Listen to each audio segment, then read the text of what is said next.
Nous sommes ici au fond d'une benne, mais une benne un peu particulière, puisque sous mes pieds, une grosse vis de transfert de 600 mm de diamètre. Qu'est-ce que peut bien faire une vis à l'intérieur d'une benne à céréales?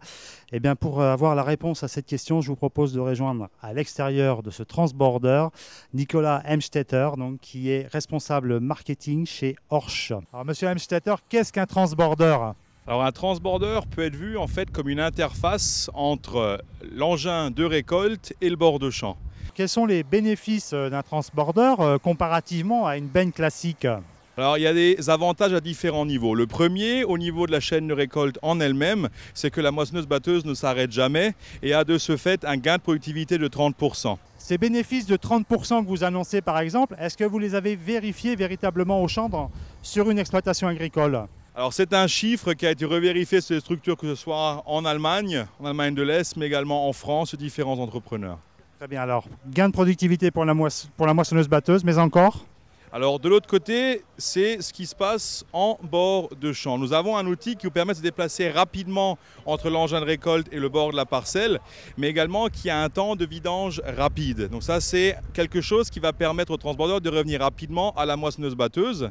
Et dans un deuxième temps, c'est sa capacité. Ici, on a 34 mètres cubes, ce qui correspond exactement au chargement d'un semi-remorque. Ce qui signifie qu'un conducteur de camion n'a pas des temps d'attente inutiles en bord de parcelle. Il arrive, il débâche sa remorque, le transborder se rapproche de lui au bord de la parcelle et en 2 minutes environ, lui offre un chargement complet. Il peut donc refermer sa remorque et repartir directement sur la route. Concernant la compaction des sols, est-ce que c'est un matériel de plus qui va intervenir sur le sol et par là même risquer de le tasser, ou bien est-ce que c'est un matériel qui va alléger en fait la logistique et donc les risques de tassement du sol?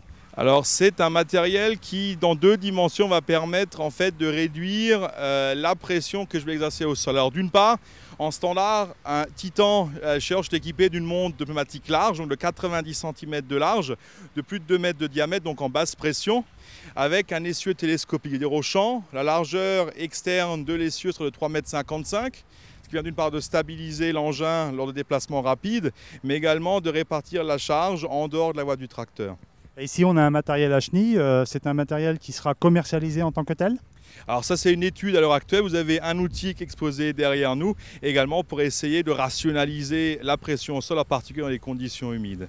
Ce qu'il faut dire également, c'est que quand je compare le trajet d'un transborder au champ par rapport à des bennes qui font le va-et-vient, lorsque vous avez un conducteur de transborder qui est rodé avec ce conducteur de moissonneuse-batteuse, il peut très bien optimiser ses déplacements en usant soit les voies de pulvérisation, soit les voies de passage de la moissonneuse-batteuse, et donc de réduire les traces de passage par rapport à un va-et-vient désorganisé de bennes sur la parcelle.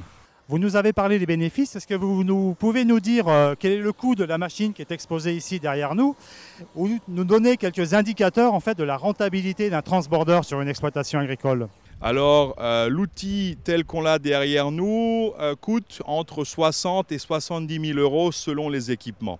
Au niveau de la rentabilité, ça dépend bien sûr de différents paramètres qui vont être d'une part le parcellaire en lui-même, le nombre d'engins de récolte qui sont en activité au même moment, la distance au silo. Mais si je prends un exemple concret, on a pu voir que dans un cas d'un export avec 2 moissonneuses-batteuses dans la parcelle de 100 tonnes de céréales par heure en bord de champ, je peux économiser jusqu'à 5 bennes, c'est-à-dire 5 bennes, 5 tracteurs et finalement également 5 chauffeurs.